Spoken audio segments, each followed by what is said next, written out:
Donc tout d'abord, on va pouvoir passer à la thématique de pas du tout, là, à la thématique de l'économie. Donc si vous avez des éventuelles questions, on a fait un nuage de thèmes, de sujets pour vous inspirer. Bonsoir mesdames et messieurs, je me présente, je m'appelle Yannick Motré, j'ai 44 ans. À vrai dire, ça ne se voit pas, mais je suis considéré comme travailleur avec un handicap, reconnu par la Cotorep. Actuellement, je suis embauché par une entreprise adaptée pour les personnes en handicap, mais mon handicap, comme vous pouvez le voir, ne se voit pas, mais je ne peux pas suivre un cursus professionnel normal. C'est-à-dire les 35 heures sont très difficiles pour moi, pour des problèmes de concentration, d'attention, enfin, et pas mal de petits problèmes autres. Et là, je suis donc obligé de faire un emploi qu'à mi-temps. Ce qui fait que mon salaire actuel est équivalent à une personne qui touche le RSA. Je touche 580 €, quelque chose comme ça, entre 560 et 580 €. Parce que je suis à 17h30 par semaine. Voilà. Et j'ai un équivalent de entre 300 et 400 € par mois pour vivre. Elle m'a dit que c'était nécessaire. C'était juste, ça me suffisait pour vivre dans le mois. Et ben, je ne sais pas comment elle se débrouille avec ça. Surtout qu'en ce moment, tout augmente. Donc, j'aimerais savoir quelles sont vos solutions. Et aussi, un autre sujet, c'est tout ce qui est déclaration, tout ce qui est CAF, Pôle emploi et tout ce qui s'ensuit. J'aimerais savoir pourquoi on ne fait pas une seule déclaration et que toutes les structures viennent piocher les informations qu'ils ont besoin. Via les déclarations, j'ai fait une erreur et puis j'en paye encore les conséquences. Donc voilà, c'est tout ce que je voulais vous dire. Merci de m'avoir écouté. Bonsoir, Jean-François Larouille, retraité. Bon, je voudrais savoir comment on fait quand on dit qu'on va augmenter les heures supplémentaires en supprimant les cotisations sociales. Et bon, les cotisations, c'est fait pour faire vivre des caisses de retraite, de maladie, d'assurance maladie et tout. Et comment on fait quand on dit on en supprime ces cotisations? Ça veut dire qu'on veut fermer l'assurance maladie, qu'on veut fermer les... Voilà, rien d'autre. Bonsoir. Je vais poser une question assez générique et qui peut-être touche un peu tout le monde. On a subi deux crises, une crise sanitaire, une crise économique. On en subit les impacts aujourd'hui avec une augmentation des prix dans tous les sens. La question, elle s'adresse aux candidats, c'est aujourd'hui, compte tenu de ce qui se passe et de ce qui nous arrive, on voit que en parallèle, des entreprises font des bénéfices records et à côté de ça, les habitants et même au niveau du quartier, on n'en voit pas trop les effets. Donc la question, c'est qu'est-ce que proposent chacun des candidats pour justement avoir une meilleure redistribution des richesses? Pierre Fiozal, je suis médecin au CHU de Poitiers. Une question qui m'intéresse beaucoup, c'est l'écologie. Je vois qu'elle n'est pas mentionnée. Alors, ça sera peut-être dans les questions diverses, effectivement. Mais je voulais faire un lien avec l'économie. J'aurais aimé avoir une information des programmes des différents candidats sur le lien qui peut être fait entre une relance économique dont nous avons besoin et la transition écologique, en particulier avec une création d'emplois dans ce domaine. Bonsoir, bonjour. Je suis soignant de l'hôpital de CHU. Actuellement, là, je reprends mes services dans pas longtemps. Je suis soignant. On a vécu une période très, très, très dure pendant l'épidémie, le Covid, et jusqu'à aujourd'hui, on est en train de subir. On est en train toujours de subir, vraiment subir, parce qu'on nous a annulé tous nos congés, on nous a annulé plein de choses, et on est en train de nous fermer des lits, on est en train de nous refuser nos congés. On nous met une situation qui est très très difficile. Donc, je suis venu là pour exprimer mes colères, je dirais ce mot-là, parce que je suis vraiment en colère, je suis très très très... Je suis une personne qui j'ai des enfants, je travaille la nuit, j'ai des enfants, il faut que j'ai des crédits, j'ai plein de choses à vivre, voilà, tellement j'aime pas les mots pour vous expliquer. Ma question, c'était pour vous, les candidats, vous qui présentez les candidats qui sont là, c'est que on est en train de nous supprimer des lits et on nous demande de faire des efforts et on ne nous donne pas les matériels pour travailler, en sachant qu'on donne corps et âme de nous pour les patients, en sachant qu'on n'est pas, notre salaire n'est pas vraiment valorisé. Donc, qu'est-ce que vous êtes en train de faire pour ça? Mais chaque fois quand je vois mes collègues, en arrivant au travail, on se dit, franchement, j'ai pas envie. La question, c'est pas qu'on n'a pas envie, mais c'est les conditions qu'on nous donne et la façon qu'on nous fait et qu'on nous traite. Parce que moi, j'ai l'impression qu'on ne nous traite pas pour des humains, mais on nous traite pour des imbéciles, en sachant que ce qu'on est en train de subir, on a subi pendant un petit moment, pendant l'épidémie, et jusqu'à aujourd'hui, vous êtes dehors, vous ne voyez pas, mais jusqu'à aujourd'hui, on a toujours des cas, on a toujours des personnes. Et j'ai plusieurs des collègues qui sont en maladie, qui ont attrapé le Covid. On nous dit, au bout de 4 jours, il faut qu'on reprenne le service. Donc, on va où? Et c'est quoi comme solution que vous nous apportez pour ça là?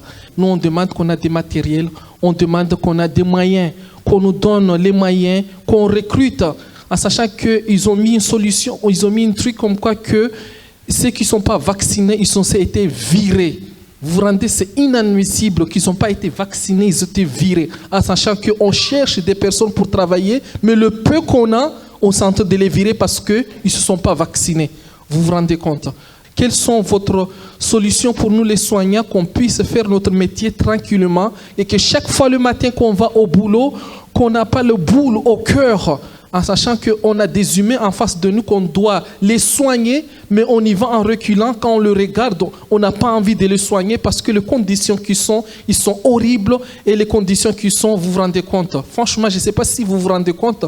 Moi, j'ai vécu 2 ans, je ne sais pas, 3 vagues. Je suis allé jusqu'à Martinique pour donner de l'aide des gens là-bas. Parce que la situation, elle a été tellement dure, vraiment, vraiment dure. Jusqu'à aujourd'hui, Dieu merci, je n'ai pas été rattrapé par le Covid. Mais mes collègues, ils étaient vraiment mal. On est vraiment très, très, très, très mal pour cette épidémie-là. Vous vous rendez compte qu'au début, on nous applaudissait et là, maintenant, on est en train de nous maudire comme des épidémies. Donc, c'est inadmissible. Et voilà, c'était ça mes questions, c'était ça mes frustrations, c'était ça, voilà. Je vous remercie quand même. Merci, puis, monsieur. Voilà. Bonjour à tous et à toutes. Donc, je suis ici en tant que dirigeant d'entreprise et aussi en tant que bénévole. J'interviens dans une association dans le cadre de soutien scolaire. Donc, par rapport au volet économique, je voulais vous faire part du fait que j'ai beaucoup de demandes, lorsque j'ai beaucoup de... Vous m'entendez? Parce que j'ai l'impression que... Oui, on vous entend. Lorsque j'ai des demandes de stage, je me rends compte qu'il y a une forte population, entre guillemets, je dis issue de l'immigration, qui peine à trouver des stages. Donc, ayant des relations avec les lycées, ainsi de suite, et on va dire sur la place, je suis un petit peu connu, donc... souvent, c'est au secours, comme me dit M. Chabouni, s'il vous plaît, ce petit jeune, Mamadou, il ne trouve pas de stage, il frappe à toutes les portes, personne ne veut l'accueillir. Est-ce que, une fois de plus, est-ce que vous pouvez faire l'effort de le prendre parce que si jamais il ne fait pas son stage, il ne peut pas valider son année, et ainsi de suite. Donc je suis même très régulièrement sollicité, et c'est quand même déplorable qu'on ne puisse pas accueillir ces jeunes-là au même titre que les autres. Est-ce que vous avez prévu dans votre... programme de faire quelque chose pour que tout le monde ait sa chance, parce que la France a besoin de tout le monde, de tous nos jeunes, et il n'y a pas de noir, blanc, ainsi de suite. Donc on a besoin de tout le monde et c'est pas normal que des jeunes soient mis sur le côté de la route. Bonjour, juste moi, je voudrais parler de la politique économique internationale. Donc ma question c'était quelles sont vos mesures sur les taxes d'importation? Comment vous voulez lutter face à la concurrence sino-américaine? Souhaitez-vous intensifier au contraire des alliances économiques, notamment avec le Mercosur, parce qu'on sait que c'est quand même en questionnement depuis des années, et est-ce que c'est compatible avec l'écologie? Ou souhaitez-vous plutôt intensifier le libre-échange économique au sein de l'Europe ou plutôt à l'échelle nationale? Donc, voilà. Oui, bonjour. Avant d'aborder les thèmes qui ont été diffusés à l'écran, je voudrais d'abord demander aux représentants des candidats ce qu'ils pensent du taux d'abstention aujourd'hui. On en est à 70%. Et pourtant, tous les candidats, on va dire le paysage, enfin tous les candidats sont, enfin toutes les sensibilités sont représentées. Et la question, c'est est-ce que vous pensez toujours à l'action politique? Alors, bonjour, je suis étudiante au lycée Victor Hugo. Je vais encore également citer la crise sanitaire qu'on a vécue et qui, pour moi, n'a pas été assez prise au sérieux dans notre cas. C'est-à-dire que je passe le bac de français cette année et mon bac l'année prochaine. On a eu je sais pas combien de réformes depuis. Je me retrouve face à des professeurs qui savent même pas quoi nous faire étudier parce qu'ils savent pas sur quoi on va tomber. Ils savent pas comment ça se fera. Enfin, on est tous dans un flou total. On a des profs à bout, des élèves à bout. Donc voilà pour la première partie. Ensuite, à l'issue de ma sortie du lycée, comme beaucoup d'étudiants, je vais devoir m'inscrire sur Parcoursup. Pareil, on lutte parce que concurrencer les étudiants, surtout dans la période qu'on est en train de vivre, parce que c'est du jamais vu, enfin, passer des diplômes dans ce genre de conditions, c'est juste catastrophique. Du coup, on en a peur. On aimerait savoir vis-à-vis de Parcoursup ce que vous comptiez faire également. Et depuis 2020 aussi, la précarité étudiante, elle a atteint un niveau, enfin, c'est pareil, c'est du jamais vu, c'est des situations qui sont complètement inédites et on a l'impression que c'est en train de passer à la trappe, quoi, que c'est pas le sujet principal alors qu'on est clairement la relève. On est les prochains, quoi. Bientôt, ce sera nous aussi d'être des candidats, etc. Du coup, voilà, j'aimerais savoir ce que vous comptiez faire pour la jeunesse. Merci. Bonjour à tous, Jules Le Maire, étudiant. Alors moi, c'est une question qui va être peut-être un petit peu rabat-joie et qui du coup se pose à tous les candidats. J'ai l'impression qu'en ces périodes de préélection, tous les candidats sont, c'est en même temps le principe, axés sur beaucoup de propositions pour répondre à toutes les problématiques que se posent les Français, ce qui est l'objectif. Mais je trouve qu'on entend très peu parler de la manière dont seront financées en fait toutes ces propositions. Ou est-ce que c'est entre guillemets encore des cadeaux qui sont proposés de manière purement électoraliste, ou est-ce qu'il y a tout un problème derrière pour financer, et si oui, comment? Merci. Quand je regarde ce tableau, je vois plein de mots et je ne vois nulle part le mot réchauffement climatique, le mot écologie, le mot famine, le mot désert, le mot eau et comment va-t-on faire pour conserver l'eau. Et je me dis que ça manque énormément, puisque dans les jours qui viennent, puisque là dans les mois qui viennent déjà on n'aura plus d'eau, dans les années qui viennent, je ne sais pas comment. Moi je pensais être suffisamment vieille pour ne pas le voir, et hélas je vois arriver le désastre. Comment va-t-on faire pour s'en sortir? Maintenant, donc on voulait aborder un petit peu le thème de la sécurité. C'est aussi un thème qui a été évoqué par les candidats et candidates à l'élection. Donc n'hésitez pas à prendre la parole. Je reprends la parole concernant la santé, puisque c'est un peu mon domaine. Je remercie mon collègue qui était là, il a dû partir, je pense, soignant au CHU, qui a fait un réquisitoire assez poignant, je trouve, de la situation. Je voulais évoquer aussi, parce que c'est pas par hasard si on est ici aussi, au centre socioculturel des Trois-Cités, à côté il y a un centre de santé. Le centre de santé, vous le savez, c'est pas une maison de santé, c'est un centre où les professionnels de santé sont salariés. C'est fait sans but lucratif, avec la disparition d'un conflit d'intérêts entre la rentabilité et la qualité qu'on peut apporter. Moi, j'y suis très attaché en tant que médecin au service public du CHU. Et je voulais savoir si les représentants des candidats ce soir avaient des solutions à proposer, notamment, parce que je pense que ça passe par les centres de santé, aux déserts médicaux qui s'annoncent avec les drames que ça va occasionner dans les pays un peu déshérités de nos campagnes. En ville, c'est compliqué, mais à la campagne, c'est encore pire. Donc l'exemple du centre de santé des Trois-Cités est assez éloquent, il est intéressant, même si ce n'est pas à l'équilibre complètement. En tout cas, c'est un modèle qui mérite qu'on s'y attarde un petit peu et qu'on réfléchisse à des solutions pour régler cette difficulté qu'on va avoir à trouver des professionnels de santé. La qualité des soins en France, elle se dégrade malheureusement et singulièrement depuis une dizaine d'années, depuis que les politiques néolibérales ont été mises en place. Et je voudrais avoir l'avis des candidats là-dessus. Du coup, je me présente. Je m'appelle Samira Bonica, je suis professionnelle de santé, donc je travaille aussi au CHU. Je ne vais pas reprendre le sujet qui a été abordé par mes collègues.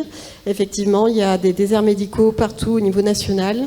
Ça devient une urgence, en fait. Les patients, les citoyennes et citoyens ne peuvent plus se soigner et c'est vraiment une urgence capitale.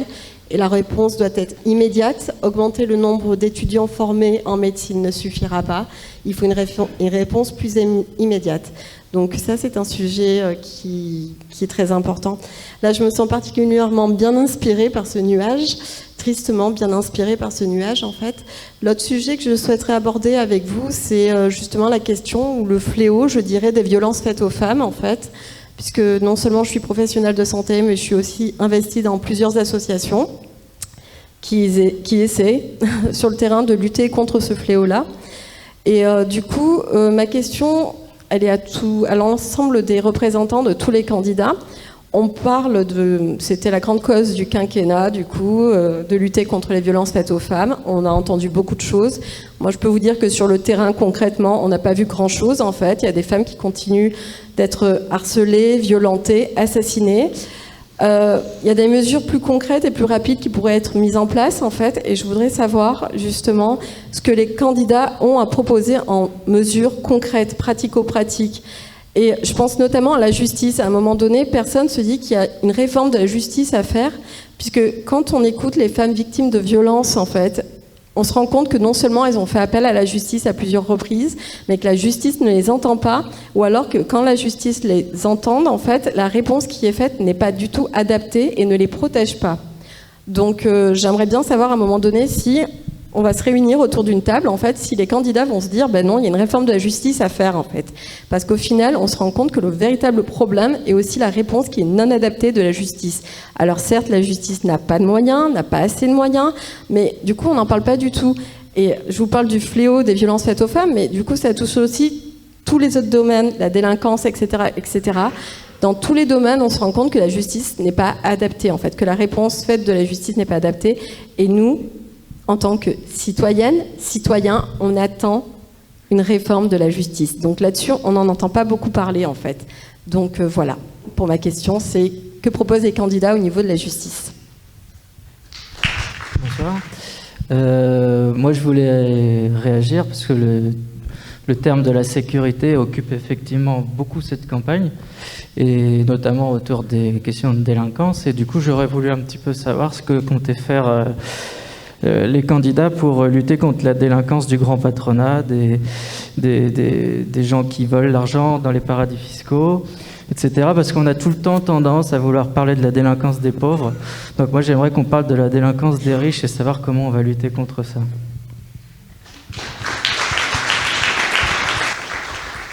Je remercie tous les représentants des candidats qui sont venus nous expliquer ce qu'ils vont proposer à la population. Moi, je fais partie du quartier des Trois Cités. J'habite là depuis 30 ans.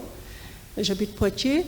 Et on voit parmi les propositions qui sont mises pendant la campagne présidentielle, beaucoup qui sont sur l'extrême droite, les candidats extrême droite qui ne sont pas là aujourd'hui. Parler d'insécurité sur l'immigration. Moi, je suis issue de la migration. Mes enfants sont issus de la migration aussi. Même s'ils sont nés à Poitiers, on les considère étant de la migration. J'aimerais savoir, par rapport à la sécurité, qu'est-ce que les candidats proposeraient si un enfant issu de la migration arrivait à un haut niveau de la présidentielle. Si, par exemple, un enfant issu de la migration ou une personne issue de la migration arrivait à proposer l'ouverture des frontières pour que l'immigration soit un aller-retour libre. On doit voyager normalement librement. On doit pouvoir partir et revenir comme bon semble toute personne selon l'article 13 des droits de l'homme, pouvoir voyager librement. Si un candidat, même s'il n'est pas issu de l'immigration, est-ce que les frontières seraient ouvertes? Qu'est-ce que vous aurez proposé pour que les gens puissent voyager tranquillement? Est-ce que ça, en voyageant tranquillement, est-ce que ça limiterait peut-être les personnes qui prennent les bateaux sans papier, les personnes qui voyagent en prenant tous les risques de la route? J'aimerais savoir. Merci. Bonsoir, moi je m'appelle Inès, je suis étudiante. J'aurais une question par rapport à l'Europe. Je pense que le contexte de crise dans lequel nous sommes actuellement ravive cette question de l'importance de l'Europe aujourd'hui, ou non d'ailleurs. Qu'est-ce que vous pensez, ce que vous proposez en termes de collaboration, d'intégration, de renforcement de l'intégration, ou même de la question de l'Europe de la défense? Voilà, ce que vous pensiez de la France au sein de l'Europe, de l'Union européenne, dans le cadre de la crise ukrainienne. Alors je lis « Bonjour à tous, que proposez-vous face au manque d'enseignants? En effet, récemment, dans le cadre de l'enseignement du premier degré, école primaire, de nombreux élèves se sont retrouvés sans professeur durant plusieurs jours. À ce jour, le nombre d'enseignants recrutés est très bas, 130 postes à Poitiers. De plus, qu'en est-il de la rémunération? Avez-vous prévu une revalorisation des salaires? En effet, le salaire n'est pas représentatif face à la charge de travail que ça demande. Entre parenthèses, préparation des séquences, gestion des élèves difficiles, travail à effectuer en amont. En vous remerciant. Moi, j'avais aussi une question, parce que quand on pense sécurité, il y a plein de choses qui viennent en tête. Et il y a aussi, moi, ce qui me vient en tête également, c'est la liberté de culte et la laïcité, donc la sécurité d'exercer sa religion. Et donc je voudrais savoir un peu quelles étaient vos mesures pour permettre à tout le monde d'avoir à la fois un système laïque, mais qui permette à chacun d'être libre et de ne pas avoir peur d'exprimer sa foi. Donc, Oui, bonsoir. J'aimerais bien qu'on associe le mot sécurité à quelque chose qui n'est bien sûr pas là, mais ce serait le mot gaz et le mot dépendance, parce qu'on parle de délinquance, on parle de tout un tas de choses qui sont des risques par rapport à notre sécurité, mais on vient d'avoir une démonstration magnifique de l'insécurité et du fait que les frontières, de toute façon, sont franchies et par des migrants, bien sûr, mais aussi par des chars d'assaut et par des missiles, pour des histoires de dépendance de gaz qui vont sûrement se régler d'ailleurs en allant chercher du gaz de schiste chez les Américains. Mais on est quand même dans une histoire de sécurité là aussi. Merci à tous pour vos contributions sur ce thème. Et on va passer au prochain thème qui est le thème de l'éducation. Bonjour. Je voulais vous faire part par rapport à l'éducation de plusieurs problématiques. Une des premières, c'est les problèmes d'orientation. Aujourd'hui, il y a beaucoup de jeunes à la sortie du lycée, parce que comme je suis en soutien scolaire, vont en fac. Et des fois, il y a des jeunes qui viennent 1 à 2 ans, ils changent plusieurs fois de section avant de trouver enfin leur voie vers laquelle ils étaient prédestinés. Cela suppose qu'il n'y a pas assez de passerelles aujourd'hui entre le monde éducatif et le monde professionnel qui permettrait aux jeunes de faire, avant même d'arriver à échéance, de faire des incursions, des stages, des immersions dans différents domaines pour pouvoir se donner une idée un peu plus juste de ce qu'est le monde du travail et le monde professionnel. Au même titre, au collège, les collégiens, je crois qu'ils ont une semaine d'immersion en entreprise, mais une semaine, c'est beaucoup trop court par rapport à un choix pour savoir si éventuellement, dans ce que vous proposez, vous avez envisagé éventuellement de faire des passerelles un peu plus pointues, un peu plus fréquentes, pour permettre aux jeunes de se donner une idée plus juste de ce qui est le monde du travail. Deuxième thématique, lorsque je fais les soutiens scolaires, je me rends compte que des fois j'ai des élèves qui sont en 4e et qui ne savent pas faire une division. Et du coup je me dis, cet élève, je pense à lui lorsqu'il est en cours, je me dis, comment doivent-ils, quand il y a maths, cet élève, comment est-ce qu'il vit le cours de maths? Ça doit être un calvaire, je pense, au quotidien, pendant toute l'année. Et donc nous, on leur apporte ce qu'on peut en soutien, mais je pense que c'est assez limité. Il y a des familles qui n'ont pas qui sont dans le besoin et qui ne sont pas à même de donner des cours particuliers à leurs enfants pour pouvoir élever leur niveau, leur permettre d'accéder, on va dire, à un niveau qui leur permettrait, on va dire, de faire le métier qu'ils veulent. Donc aujourd'hui, est-ce que vous envisagez, quelles sont vos solutions pour permettre, on va dire, aux élèves en difficulté, au-delà des soutiens qu'il y a dans les écoles, effectivement, mais c'est trop peu, pour leur permettre de récupérer le niveau, sachant qu'aujourd'hui la tablette et le téléphone font des ravages et ils ne savent plus compter, ils ont du mal à raisonner, Google fait tout à leur place, donc il faudrait, entre guillemets, revoir un petit peu voir comment on peut faire pour réélever le niveau de nos jeunes, parce que si on a une jeunesse intelligente, force de proposition et instruite et éduquée, on aura à ce moment-là la richesse en France. La richesse de la France dépend du niveau de formation de nos jeunes. C'est mon avis. Aujourd'hui, il y a des réels écarts et c'est ce qui fait qu'on a beaucoup de mal aussi à recruter, à trouver des jeunes prêts à l'emploi ou bien, je ne dis pas qu'il n'y en a pas, forcément il y en a, mais aujourd'hui, dernièrement, ma fille m'a dit « Papa, est-ce que tu penses que j'aurai le bac ?» Je dis « Est-ce que tu es dernière ou avant-dernière ?» Elle me dit « Bah non, statistiquement, tu auras ton bac, donc c'est bon, il n'y a pas de... » Aujourd'hui, presque tout le monde a son bac, mais quel est le niveau réel de nos élèves à la sortie du lycée? Donc savoir si vous avez prévu une refonte. Voilà, c'était tout. Alors, bonjour. Quelles sont les positions de vos partis en matière de sécurité professionnelle, de salaire minimum et de protection sociale? Oui, c'est une question un peu large, désolée. Merci pour l'organisation de cette soirée. Je vais mettre ici pour éviter d'être dans l'axe du mégaphone. Je rebondis sur la question du monsieur, parce qu'effectivement, la place des technologies, moi, m'inquiète énormément, en tant qu'enseignant d'ailleurs, parce que je me demande ce qu'on peut faire collectivement en tant que société pour...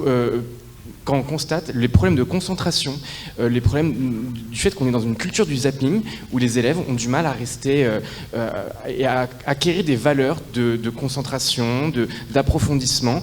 Ça, arrivé au lycée, c'est très compliqué. C'est très compliqué. Donc, qu'est-ce qu'on peut faire collectivement en tant que société pour voir par rapport aux technologies, aux téléphones, aux écrans, parce que c'est nouveau, c'est récent, ça fait 20 ans, un peu plus.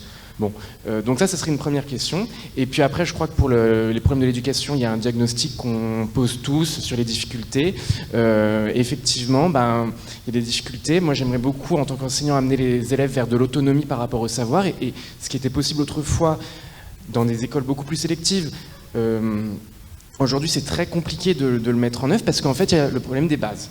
Et donc, avant de parler de réforme du lycée comme on en a eu une, moi j'aimerais savoir comment est-ce qu'on peut faire pour redonner des bases vraiment sérieuses, vraiment approfondies aux élèves. Et je m'arrêterai ici pour ne pas épuiser le temps de parole. Merci. Le sujet avait été évoqué des élèves qui ne réussissent pas. Moi, il y avait un autre sujet, c'est ceux qui réussissent et qui réussissent très bien. Pour être au contact avec pas mal d'entre eux, ils ne voient plus leur avenir en France. Donc on a une véritable fuite des cerveaux qui justement passent tout leur cursus, intègrent des systèmes d'excellence et qui voient leur avenir ailleurs qu'en France. Qu'est-ce que vous proposez pour justement contrecarrer cela et rendre justement la France de nouveau attractive? Alors de nouveau, je vais rebondir sur ce qu'a dit la dernière personne, pardon. Donc la fuite des cerveaux vers l'étranger, c'est un fait, ça fait des années, on le voit, on ne lutte pas contre, on continue. Donc les cerveaux continuent à partir à l'étranger. Et on l'a vu avec la crise Covid, je voulais savoir ce que les candidats proposaient en fait pour la relance de la recherche scientifique, de la culture scientifique en France et de revenir en avant de la scène au niveau national, mais aussi au niveau international, quant aux questions de scientifiques, de sciences, de nouvelles technologies, et tout ce qui s'ensuit. Je pense que c'est capital et on n'en entend pas du tout parler, voire quasiment peu. Donc voilà. Bonsoir. Moi, j'aurais voulu savoir si vos partis respectifs avaient pris des positions sur la sécurisation des carrières des enseignants ou des personnels de l'éducation nationale en général, et si vous avez le temps, peut-être même de la fonction publique en général, selon le temps dont vous disposez, pour répondre. Donc on va passer à la dernière partie de ce temps d'échange. Donc la dernière partie, c'est une partie vraiment libre. C'est l'occasion en fait de parler, de poser des questions et d'aborder des thèmes qui n'ont pas été abordés, dont on n'a pas parlé. Moi, je voulais juste rebondir. Alors ça, c'est le côté militaire qui va parler. Mais vu le contexte actuel, je voulais savoir ce que les candidats proposaient par rapport à tout ce qui était défense et armée, justement. On n'en parle pas. Mais je pense que voilà, c'est aussi une question sécuritaire. Que proposent les candidats quand ministère de la Défense, en fait. Voilà. Bon, j'ai une question plus du côté police, du coup. Donc, est-ce que les candidats que vous représentez comptent-ils allonger la durée de formation des policiers afin d'être sûrs de leur capacité physique, mentale, voire morale à protéger la population? Parce qu'on sait que sur le long terme, il n'y a pas de suivi pour les policiers, contrairement à d'autres institutions. Donc, voilà. Donc, j'ai reçu une question par rapport au métier du travail social. Ces métiers ont subi plusieurs réformes ces dernières années. Comment comptez-vous valoriser et accompagner les métiers du travail social? Une question sur les médias. Comment les candidats ou les représentants des candidats entendent-ils intervenir politiquement et socialement pour faire en sorte que les médias restent des médias libres et ne tombent pas totalement sous la coupe des plus riches qui se sont encore enrichis pendant la crise? Deux petites questions, une sur la mer, puisque c'est mentionné sur la diapositive.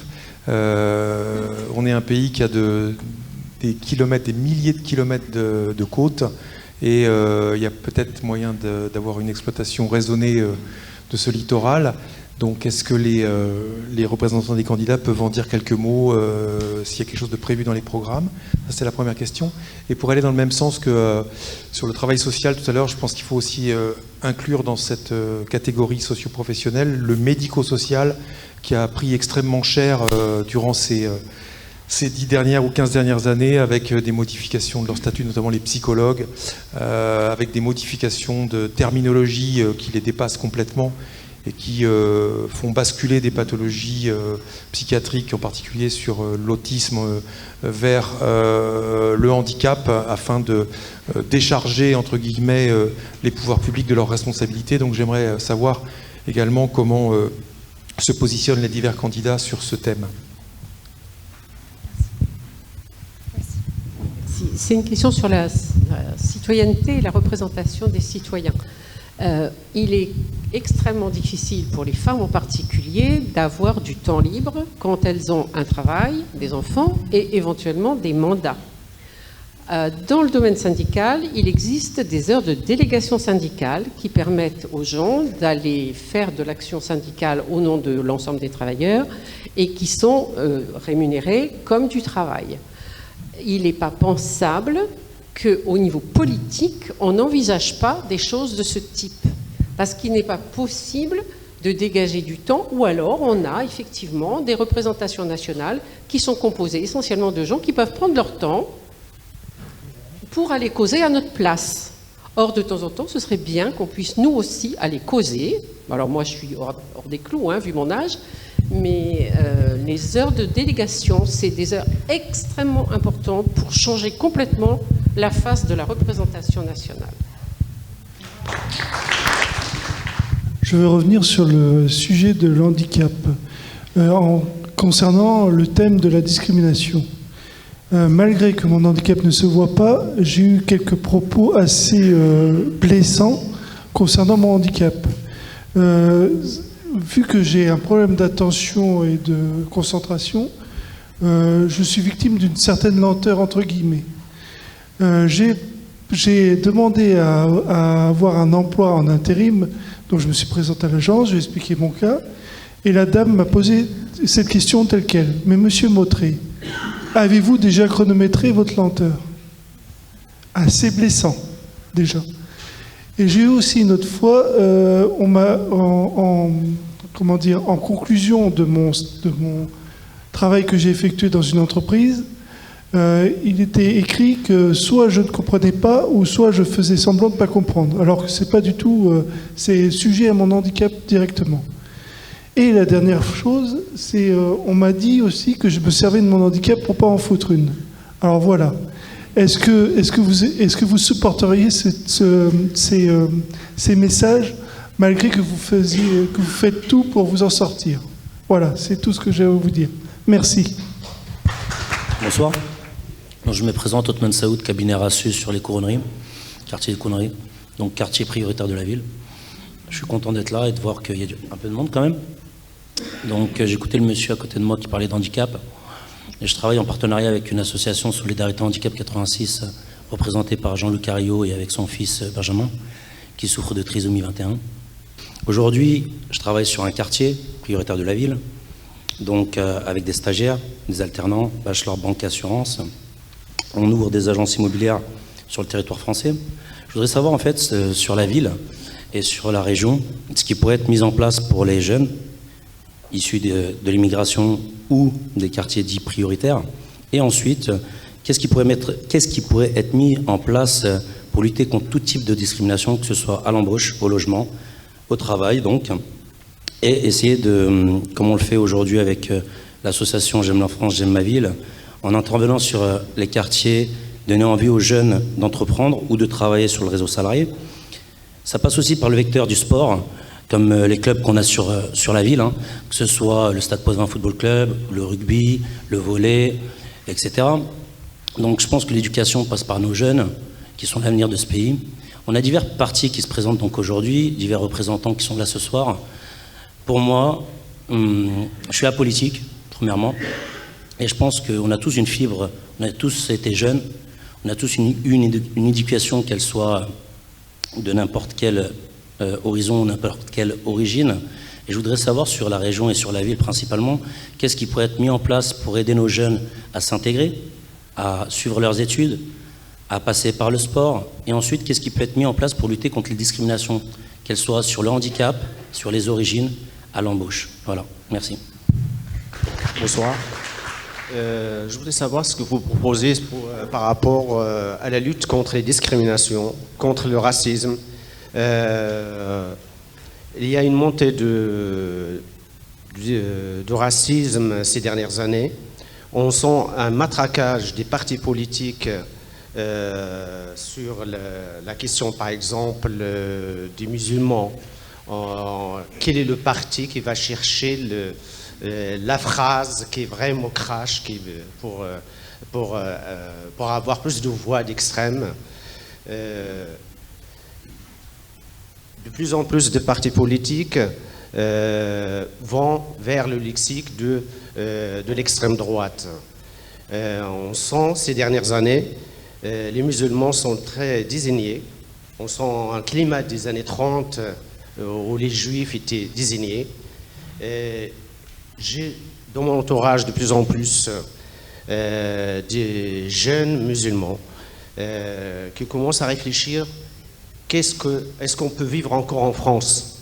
Est-ce qu'il n'est pas temps de partir ailleurs? Ma fille de 15 ans, elle me dit la dernière fois, est-ce que si j'ai envie de porter le voile, est-ce que j'ai encore une place en France? Est-ce qu'il n'est pas temps de partir ailleurs? Voilà, c'est ma question. Je peux proposer à tous les partis politiques. Alors, question reçue par message. Aujourd'hui, on a de nombreuses revendications de la cause LGBT. On se tourne vers une société de plus en plus ouverte, à l'image des États-Unis. Mais quelles sont vos opinions sur la GPA? J'avais une autre question. Enfin, on parlait un peu de discrimination. Moi, je pensais à une autre discrimination, c'est celle de la nourriture et de la bonne nourriture. Donc, c'est en lien avec l'agriculture. Le bio, aujourd'hui, c'est les gens qui ont les moyens qui peuvent se le payer, alors que derrière, on a pas mal de pesticides et de perturbateurs endocriniens. Aujourd'hui, quelles mesures vous comptez mettre en place pour qu'on ait plus d'égalité face justement à la nourriture et avec les enjeux de santé que ça comporte? On a eu énormément de matière et on vous remercie vraiment pour toute cette parole que vous nous avez offerte ce soir. On va du coup laisser les candidats et candidates, les représentants et représentantes des candidats et candidates parler. Et je donne la parole du coup.